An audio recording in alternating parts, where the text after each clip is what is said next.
Hello YouTube, it is Champion DJK coming at you again with another video, and today we have a Hot Wheels Elite 64.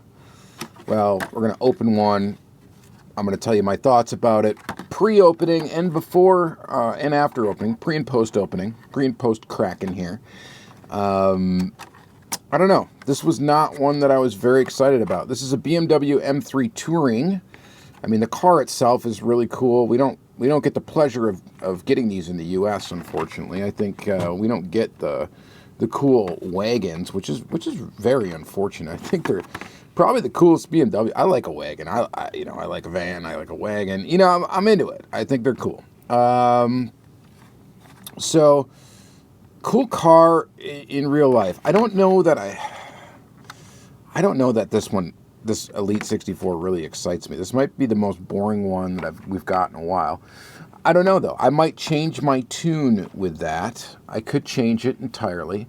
Last time I changed my tune when I opened one was when I looked at this Valkyrie, because I thought I was not into this car at all. I thought it was just a very ugly car. And then now that I got the Elite 64 in hand, I actually quite like it, and so it kind of surprised me, like the quality of this model, the way it feels. It's just a really nicely done model, I thought, and I ended up being a big fan of it, and I didn't think I was going to. I just, I ended up getting it late. I didn't get it right when it came out. I got it later on. I've been keeping up with Elite 64, though. I got pretty much everything. I got everything except for the, what was it? Is it a Kenworth or something? But it's a semi-truck. Not the Scania, but the first one.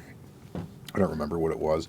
But yeah, I'm missing that one. Other than that, I have every Elite 64 release thus far. And this one really surprised me when I got it. I really liked it. The one that came out before this, is this guy here. And it's pretty nice. I did show this on the channel already. It's okay. I did mention that what I liked the casting itself. What I didn't really care for was kind of like the graphics, the turn 14 distribution. Like, it looks okay. I just would have preferred this maybe in a different color. And maybe down the line we'll get it in a different color or something a little bit more, I don't know, exciting. But this is pretty cool. My favorite Elite 64 model probably to date is, I really like the Lamborghini that they put out. I like the Bugatti that they put out. I also really enjoy this McLaren. So this one I thought was really neat. Just a neat idea to put this car out, and the engine details fantastic and stuff like that. So this is one that I was really excited for. This one I was not excited for, but very much pleasantly surprised me when I got it open. I thought, wow, it's actually really awesome. And then this one was the last one that came out. So just a quick couple things. We can't just show one car in a video, right? We have to show multiple, because this is pretty much a long form video channel. I don't do shorts and stuff like that. I should probably, but I don't. Anywho and how, Elite 64, if you're not familiar with these vehicles, God, I don't even remember how much they cost. Are they 25 bucks? I think they're like 25 bucks. They're 20 or $25 and then shipping. So they've gone up in price. I think they originally were like 15 or something like that, or maybe 20. I'm not sure. Originally they were less expensive when they first came out. Now they've kind of climbed up there in price, unfortunately. So there is that factor. So this thing is, I mean, it's not cheap, right? I mean, it's more expensive than like picking up a mini GT, or something else that would be premium, like this level of detail. So really, what is the point of it? I don't know, but and a lot of people are confused with the Elite 64 line. They don't think it really has the Hot Wheels voice, or style that the other lines of stuff that Hot Wheels have put out. I like it. I like the line a lot. I think they're a little bit overpriced, but I do think that they're cool. This one, however, kind of baffles me a little bit. I just didn't understand the choice of putting this car out in the Elite. First of all, a lot of the Elite 64 stuff has like extra pieces and parts, or has like an opening feature. So a lot of them have opening something, or something unique to the diecast. Like this has wheels that actually have some camber, which is not something you normally see on a Hot Wheels, or something you would normally see in 1/64 scale diecast, at least from Hot Wheels, right? And it's got the wing, that extra piece there. It's got a very detailed interior. So there's like a lot going on with it. This thing just looks so basic that I just didn't really get it. So, but yeah. So if you're not familiar with Elite 64, it's a weird spot. It's not RLC like Mattel Creations Redline Club pieces. So it's not like Spectraflame paint and stuff like that. It's supposed to be a more like accurately scaled sort of, kind of akin to Hot Wheels 100%, if you're familiar with those.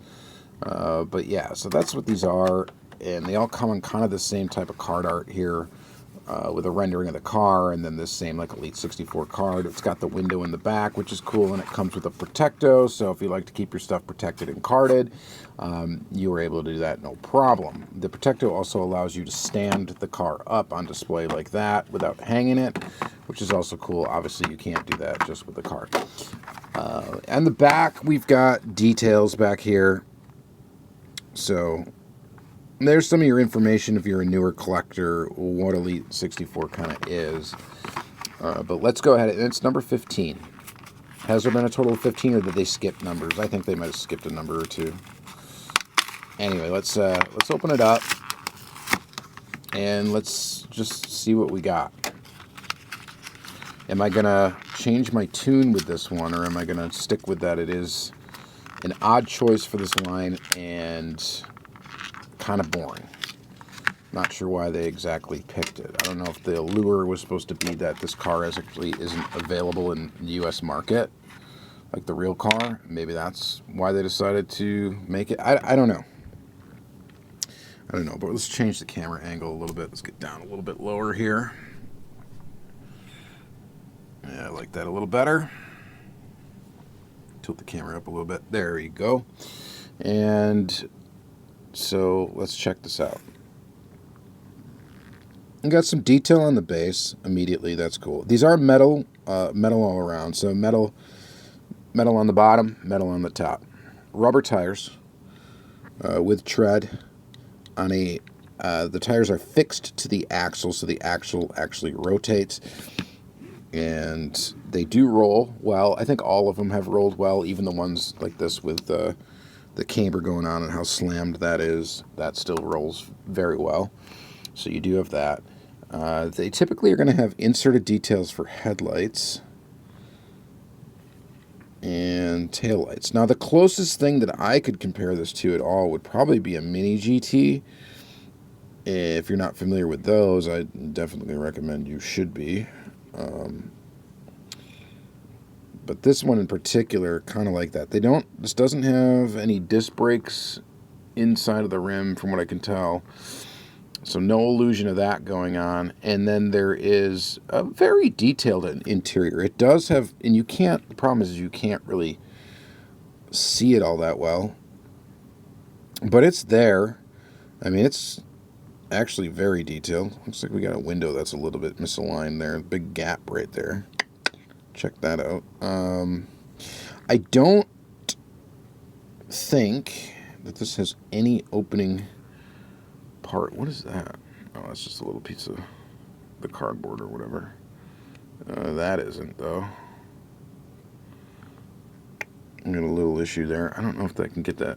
Oh, never mind. We're good. It's just some cardboard stuck to the paint. The finish is kind of a satin almost. It's like a semi-gloss. It is a metal flake blue, kind of semi-gloss. It's not super glossy like the top is. I mean, I don't know. It's just, this is boring, right? It's a cool car. It's a cool car.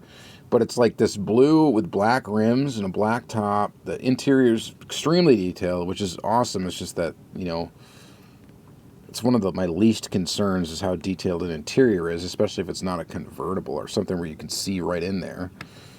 It is metal on metal, so it's heavy. This kind of reminds me of a Mini GT and a basic like Mini GT model, which isn't a bad thing. It's just this costs so much more. And like, what is Hot Wheels about this? Right? Like this, you know, kind of got some Hot Wheels stuff going on. It's a little different. This, you know, you could argue maybe not. But it's just a cool car, and it's a unique choice to make this thing in 1/64 scale. And that's what makes it desirable to me. And that's why this is just super cool. And then this guy, I mean, yeah, hypercar. I mean, that's more Hot Wheels styles to make something like that.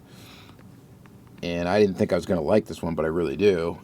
And I'm not saying I don't like this one, but it's not, like, value for money. I don't think it's worth it at all. And does Mini GT make this car? I'm trying to think if they do. I know they do the Audi wagons. I don't know if they do. I don't know if they do this BMW or not. I can't remember, or can't recall if they do. And that's how kind of bland the vehicle is to me, right? That I don't even remember if they do or not. I'm like looking around my room right now to see if they did recently, because if they did, I would probably have it on display somewhere, because I have a lot of the newer stuff on display. Ooh, you know what? Yeah, I think they did. Did they? I think they did it in green. Or is this? Oh, they did. They totally did. All right, so little tangent here. I don't know if it's the same year. What is the year of this car? It just says BMW M5 Touring, or M3 Touring. Sorry, it doesn't really say. Is this an M5? No, this is an M3. Or wait. That's what I meant. M3. So these, yeah, this is it right here. There you go. There's a Mini GT. So it's like, we already got it. I mean, if you're a Mini GT collector. Looks like my tire's a little off the rim here. Let me just fix that real quick. We already got it, and I would argue in a cooler color. But now we can kind of compare. BMW logo is at least centered on the Mini GT. I just noticed that it's off-center here on the Hot Wheels. I would argue the headlights look a little bit better on the Hot Wheels side. Yeah, there's a little bit more definition and detail in them than you get with the Mini GT here. And then the rear of the car, you do get like the carbon fiber stuff down there and blacked out exhaust. This one you get like painted silver exhaust, so I guess one has the carbon fiber, one has the painted silver. You can argue that whichever looks better to you. The taillights, honestly, I think look a little bit sharper on the Hot Wheels as well. But when you get into the graphics, so there's the BMW logo that you can barely tell it's BMW. And then this one's even smaller, but it's a little bit sharper. The color is cooler. This green color is cooler. And this also has the carbon fiber down here too. And it rolls quite well. I'm not sure if this is a different trim level. I have no idea. I don't know enough about BMWs. All I knew is that this one was not like available for sale in the U.S. As far as I'm aware, we couldn't get the wagon. So it's a cool car. I don't know, but my point is, this probably cost me $11. This one cost me near $30 with shipping, right? So, I mean, the interior is definitely way more detailed on the Hot Wheels. On this particular model, it's like basically all black in there. Like there's the molded detail, but it's not like they don't have like different colored seats like this one does. So interior is represented way better on this one. But is it worth that cost difference? I don't know. This one's got way lower profile tires too. So I don't know. You guys let me know what you think. I'm glad I grabbed that so that we could do a little compare contrast. But I don't know. Is it worth it? Is this one just boring? I think this one's going to sit and not sell out for a very, very long time, and eventually will be clearanced. I could have probably just waited. Yes, that's the truth. All right. Thank you guys very much for watching. This will be, I think I put these in RLC playlist or something like that. So find more Elite 64 content there, as well as RLC releases, which I've been buying fewer and fewer of those lately. So there's that. It's not my favorite lines of Hot Wheels right now are like the silver series. So I don't know. Just seems to be putting out the coolest stuff. So thank you guys very much for watching. Have a good day.